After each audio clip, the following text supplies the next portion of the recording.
Welcome to China in Focus. I'm Tiffany Meyer. Our top story is Washington's attention shifting away from the Indo-Pacific. Japan's prime minister says not at all, following talks with President Trump at G7 summit. After Iran, could North Korea be next? South Korea is urging President Trump to help address one of the world's toughest nuclear challenges. The G7 leaders say they oppose any actions that could disrupt the peace around Taiwan, and President Trump is pushing to speed up U.S. weapon manufacturing. A special birthday present for Chinese Communist Party leader Xi Jinping. The Senate unanimously passed a bill condemning him. Xi Jinping hates us. Communist China wants to destroy us. He is not a partner. He is not a competitor. He is a brutal dictator, leading a criminal organization that lies, cheats, steals, exploits slave labor, and commits genocide and crimes against humanity on an industrial scale. And Missouri's Attorney General is suing Chinese-linked security camera maker Lorex, a major seller of home cameras and baby monitors. What's the case really about?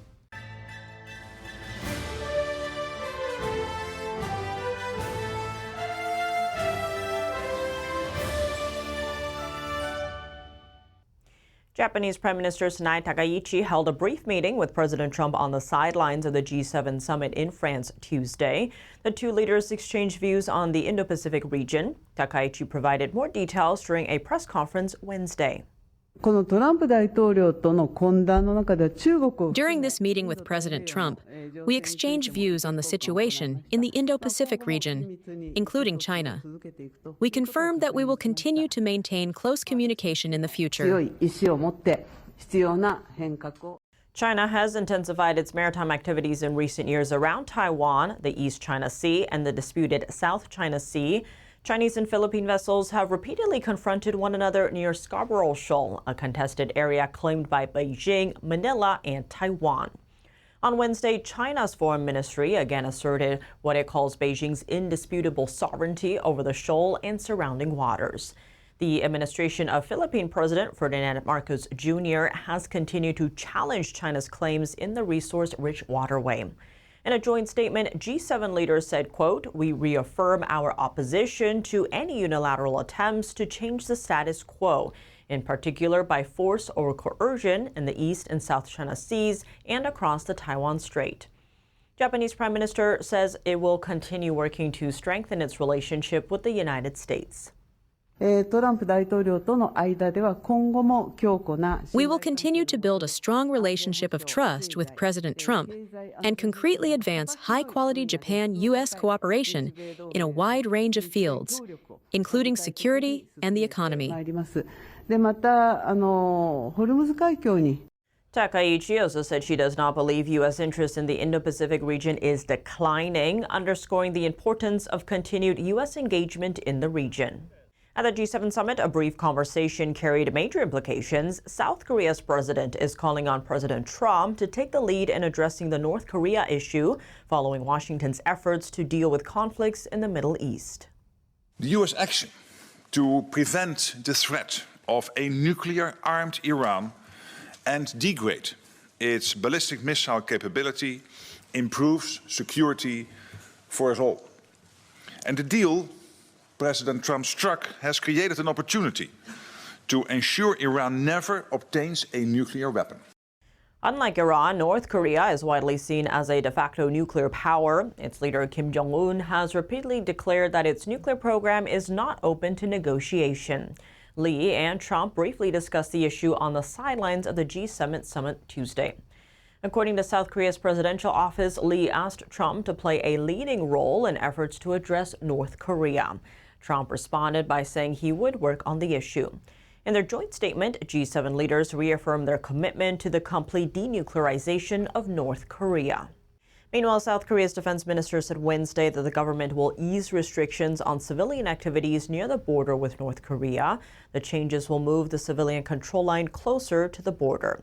Lee's Liberal administration has already rolled out several measures aimed at reducing tensions with the North. However, Pyongyang has maintained its hardline stance toward the South. Staying on the ongoing G7 summit, leaders attending the meeting are warning against any attempts to change the status quo across the Taiwan Strait by force or coercion.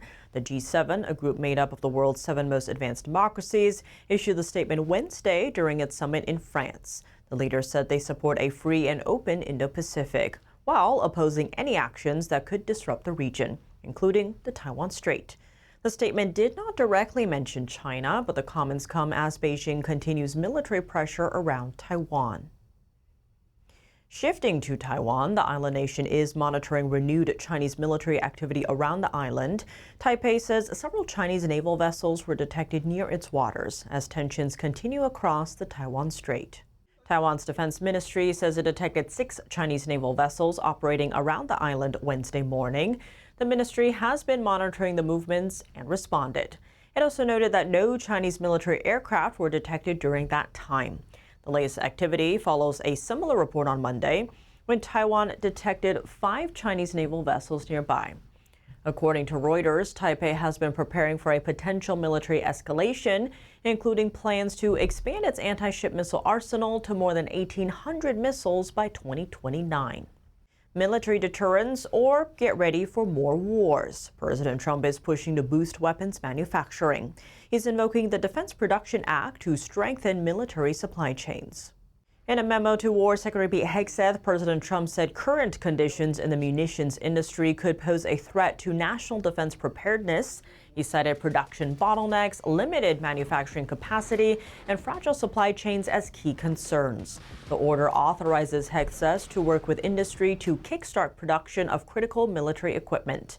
The announcement comes as Lockheed Martin, America's largest defense contractor, and GM Defense, the military arm of General Motors, unveil a partnership aimed at improving defense supply chains. The companies say they'll look for ways to speed up production and deliver critical military capabilities at a larger scale. Chinese Communist Party leader Xi Jinping gets a belated birthday present of sorts from the U.S. Senate, a resolution condemning Xi and the long train of abuses and atrocities the CCP has committed. The Senate passed the bill unanimously on Tuesday, just one day after Xi Jinping's birthday. There is no greater threat to America's way of life, peace, and prosperity in the world than Xi Jinping and the CCP. Xi Jinping hates us. Communist China wants to destroy us. He is not a partner. He is not a competitor. He is a brutal dictator, leading a criminal organization that lies, cheats, steals, exploits slave labor, and commits genocide and crimes against humanity on an industrial scale. Senator Scott said the CCP has a particular brand of evil, especially under Xi Jinping's tyranny. He said it has harmed Americans and people around the world through decades of deception and aggression. He mentioned the regime's handling of COVID-19 and its failure to stop fentanyl precursor exports, killing tens of thousands of Americans. He also criticized the CCP over trade practices, currency manipulation, and intellectual property theft, while pointing to the regime's human rights abuses and political repression. Of course, we know that Xi Jinping and his goons couldn't care less about their own people either. In Xinjiang, Xi's Communist China is committing a horrific genocide against the Uyghur people, putting over 1 million innocent Uyghurs in camps and forcing women to share beds with Han Chinese men sent by the state. They harvest organs from political dissidents, including Falun Gong. Senator Scott said the CCP doesn't treat other countries any better. He mentioned how Communist China dumped toxic waste into Zambia's main river, poisoning the drinking water of 5 million innocent people. The senator said the Chinese regime constantly attacks anyone it doesn't agree with, including U.S. allies in the Philippines and Taiwan. And he accused Beijing of propping up terrorists and dictators from North Korea to Iran to the Taliban. Missouri's Attorney General is suing a Chinese-linked company, a major seller of home security cameras and baby monitors. The lawsuit alleges the Lorex Corporation concealed ties to a Chinese military-linked firm and misled consumers about its products. NTD's Christina Corona tells us more. Missouri Attorney General Catherine Hanaway has filed a lawsuit against Lorex Corporation, a major seller of home security cameras and baby monitors, accusing the company of concealing ties to a Chinese military-linked firm. In a post on X, Hanaway wrote, "Lorex, a leading manufacturer of baby monitors and home cameras, is concealing material ties to the Chinese Communist Party and Chinese military. We're taking them to court." Hanaway told Newsmax Tuesday, And it's just so scary. I mean, we're talking about cameras that are in the most private places of people's homes, watching over the most cherished person in their lives, their brand new baby. And some of these cameras are used in business settings. We don't want the Chinese to have this information, and that's why we filed this lawsuit. According to the lawsuit, Lorex has continued working with Dahua Technology, its former parent company and a supplier of technology used in its cameras. The U.S. Department of War has designated Dahua as a Chinese military company. Hanaway says researchers found evidence that Lorex firmware communicates with Dahua systems. The lawsuit claims those connections could put consumers' data and security footage at risk. Lorex cameras are sold through major retailers including Best Buy, Costco, Staples, and Office Depot, as well as online. Hanaway is seeking up to $1,000 per Missouri consumer, more than $1.8 million in damages, and a court order to stop what she calls misleading claims about the company's products. Christina Corona, NTD News. Africa is emerging as a new battleground in the growing tensions between Taiwan and China. Taiwan is threatening retaliation after Kenya blocked one of its delegates from attending an international ocean conference. Taiwan's foreign minister says Kenya acted under pressure from Beijing. He calls it part of a broader effort from the Chinese regime to isolate the self-governed island on the world stage. Taiwan said Wednesday that a scholar invited to the Our Ocean conference in Kenya was denied entry after officials questioned her Taiwanese passport. According to Taiwan's foreign minister, authorities confiscated her passport and phone, detained her for about 20 hours, and then placed her on a flight out of the country. So they are now exaggerating and distorting the issue without restraint. In other words, they are yielding to pressure from senior Chinese officials and making a political statement. From this incident, we can see that this is also a new normal. The Chinese Communists is increasingly pressuring some countries to take actions against Taiwan that go beyond what they had done in the past. Kenya says it does not recognize Taiwan and suggested the scholar's detention stemmed from an immigration issue involving her Taiwanese passport. China defended Kenya's actions. Taiwan, meanwhile, argues the incident is part of Beijing's broader effort to isolate the island on the world stage. Meanwhile, Taiwan says it is standing by for a possible call between President Trump and Taiwanese President Lai Ching-te. Taiwan's foreign minister says the timing is up to President Trump, adding that the idea is making China nervous. No sitting U.S. president has spoken directly with a Taiwanese president since Washington recognized Beijing in 1979. Coming up, the European Union says it has verified that Chinese military personnel trained Russian troops that later fought in Ukraine. Now new sanctions are targeting the Chinese companies involved. And what are the key takeaways from the G7 summit in France? And what were the major discussions involving China? An expert weighs in. Welcome back to China in Focus. I'm Tiffany Meyer. European Union officials say they have verified reports that Chinese military personnel trained Russian troops who later fought in Ukraine. And the EU's imposing new sanctions on Chinese companies, it says, are helping support Russia's war effort. Here's what we know. The European Union says China is playing a direct role in Russia's war against Ukraine. Beijing remains a decisive enabler of Russia's war against Ukraine, and in response, we sanctioned several Chinese entities today. We have also now verified reports that the Chinese military has been training Russian military personnel to fight in Ukraine. We are carefully assessing the implications. EU Foreign Policy Chief Kaja Kallas making the remarks on Monday after a meeting of foreign ministers in Luxembourg. Officials there approving a new package of sanctions targeting Russia and its supporters. The sanctions include 2 Chinese companies accused of supplying equipment linked to Russia's military-industrial complex. Kallas's comments follow a Reuters investigation from last month. It cites European intelligence agencies and documents that described a covert training program for Russian troops in China. According to Reuters, the training focused heavily on drone operations and other battlefield skills. Reuters reported that about 200 Russian troops were trained at military facilities in Beijing, Nanjing, and other locations. China is rejecting the allegations, and Russia has not directly responded to Callas's latest remarks. Key takeaways from the G7 summit in France. We spoke with Andrew Harding, policy analyst for national security and Indo-Pacific affairs at the Heritage Foundation, about Western countries' concerns over the Chinese Communist Party. He also discussed efforts to secure supply chains and reduce dependence on China. Andrew Harding, thank you so much for joining us. Great to have you back on the show. Thanks for having me, Tiffany. And with the G7 just wrapping up, what would you say are the biggest takeaways, especially when it comes to China? Well, I think one of the biggest takeaways here is that the countries of the G7 recognize that there is absolutely a threat coming from the Chinese Communist Party. There's a very clear understanding that there needs to be cooperation with the United States, G7 countries, and as many partners as possible to not only counter certainly the security threats, but very importantly on the economic threat. With the summit being hosted in France, Europe is very much facing recently some Chinese incursions with its electric vehicle market in particular. I think the Europeans are waking up to how the Chinese industry works and how China's been able to take advantage of an interest in Europe to have more of an electric vehicle market grow from the Chinese here, to see domestic companies getting hurt. So I think this is an important development, seeing the countries come together here, but understandably there will be different approaches, different tactics at play, but the countries are very much aligned on the need to make sure that they're protecting their supply chains, protecting rare earths, and doing whatever is possible to prevent the Chinese Communist Party from hurting these people. Expanding on your point, the G7 leaders did express concern over China's, quote, distortive practices, over capacity, market distortions, and of course, the subsidized exports that are flooding the European markets. How do you see G7 nations tackling this, though? Because for many of them, China is their biggest trading partner.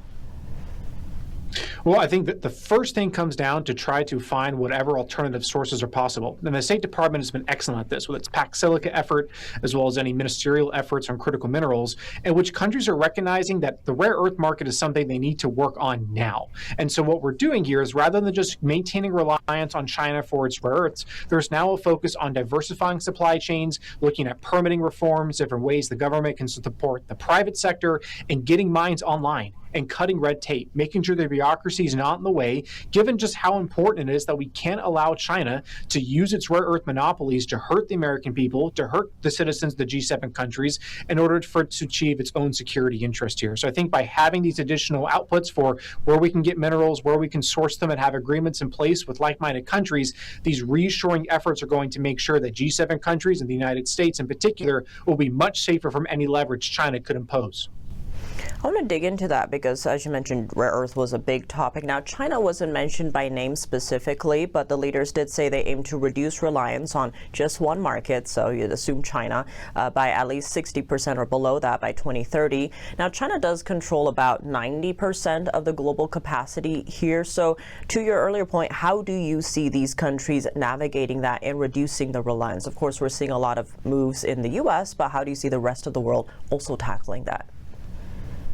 Well, the State Department so far been leading on this effort. So in order to reduce the reliance on Chinese minerals, we have to make sure that we're able to resource these minerals from, say, like-minded and allied countries. So a particular example is with Australia, in which Australia has been an excellent partner when it comes to coming to the table and proving to the United States and other countries around the world that they want to be involved. This is an area where they can provide not only economic benefits, but also security benefits, in which it prevents China from being able to monopolize or further monopolize rare earth supply chains, but also ensure that, say, the United States can rely on an alliance member that the U.S. has in order to gain access to minerals that are critical for our national security, for missiles that we need, for the munitions we need to keep our people safe, but also economically, whether that comes to our cell phones, our laptops, any smart device that is either home or driving around on the road here. You're going to have to make sure we have important minerals that are being supplied for our most important allies. So that, I think, is an example, seeing what the U.S. and Australia have been able to do, but more broadly, how the State Department is pushing on these efforts to resupply supply chains, getting them out of the Chinese hands and putting them in the hands of like-minded and democratic countries. And coming out of the G7 summit, of course, this follows the Beijing summit where Trump and Xi met, and then Putin was there as well, and then stuff happened in North Korea. What are you watching for when it comes to potential shifts approaching China? Well, I think we'll see what may come from this, but what's important here is that and any type of policy reaction or any type of development in the next few weeks is how do we make sure American security is put first? I think the president and G7 leaders have made very clear that they understand we're in a competitive world. And so whether there's going to be conversations about China, whether we're looking at different types of levels of engagements that have been talked about, everything that has to come first before anything is agreed is, will this ensure American security is protected? And if there's going to be a deal, is it going to be very limited, tactical, and if there's benefits to be made, great, but otherwise make sure that security is going to put first. I think that's the defining question for any type of talks about China policy, whether it's on rare earths, whether it's about technology, whether it's on maritime affairs, all has to come down to what is going to keep people safe. We know that Chinese Communist Party is always looking to complicate affairs, whether that's in the United States or with G7 countries. So anything we can do to keep ourselves safe is going to be the top priority. Well, Andrew Harding, as always, thank you so much for joining us. Thank you for having me. That's all for today's China in Focus. I'm Tiffany Meyer. If you have any feedback on the show or have something you'd like to see us cover, send us an email at chinainfocus@ntd.com. We'd love to hear from you. For on-the-clock original news coverage, visit us at ntd.com or download our NTD app. Thanks for watching. See you tomorrow.